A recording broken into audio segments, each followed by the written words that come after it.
IPL 19వ season 3వ వారం చివరిలో ఉంది. గత వారం రోజులుగా మ్యాచ్లు ఆసక్తికరంగా సాగుతున్నాయి. ప్లే ఆఫ్స్ రేసులో వెనుకబడకుండా ఉండేందుకు విజయం కోసం అన్ని జట్లు సర్వశక్తులా ఒడ్డుతున్నాయి. ఈ క్రమంలో పడుతూ లేస్తూ సాగుతున్న సన్ రైజర్స్ హైదరాబాద్ జట్టు గత మ్యాచ్లో పుంజుకుంది. రాజస్థాన్ రాయల్స్ ను చిత్తుగా ఓడించి ఒక్కసారిగా పాయింట్ల పట్టికలో 4వ స్థానానికి ఎగబాకింది.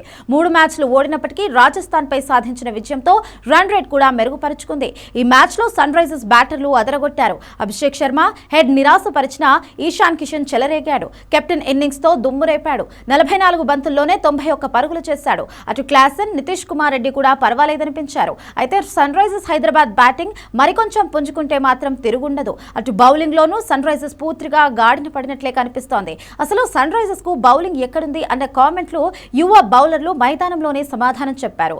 ప్రఫుల్, హుస్సేన్ చెరొక ఎండ్లో ఆ రోజు ప్రత్యర్థి బ్యాటర్లకు చుక్కలు చూపించారు. ముఖ్యంగా ప్రఫుల్ తొలి ఓవర్లోనే 3 వికెట్లు తీయడం మ్యాచ్ ను మలుపు తిప్పింది. అప్పటి వరకు ఒక్క మ్యాచ్ కూడా ఓడిపోని రాజస్థాన్ రాయల్స్ కు దిమ్మ తిరిగే షాక్ ఇచ్చింది.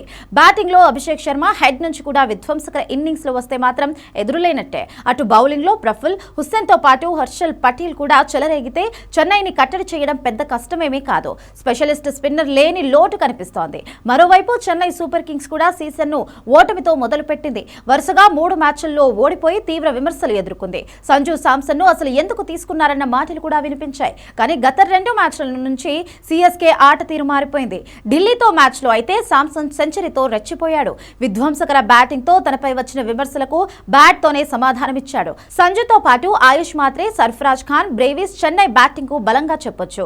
కెప్టెన్ రుతురాజ్ కూడా బ్యాట్ కు పని చెబితే సిఎస్కే కు తిరుగుండదు. అటు ధోని ఈ మ్యాచ్ లో ఆడడం కూడా అనుమానంగానే ఉంది. బౌలింగ్ పరంగా చూస్తే ఖలీల్ అహ్మద్ దూరం అవ్వడం పెద్ద ఎదురుదెబ్బ. దీంతో అర్చుల్ కాంబోజ్, ఓవర్టన్, నూర్ అహ్మద్లపైనే భారం పడనుంది.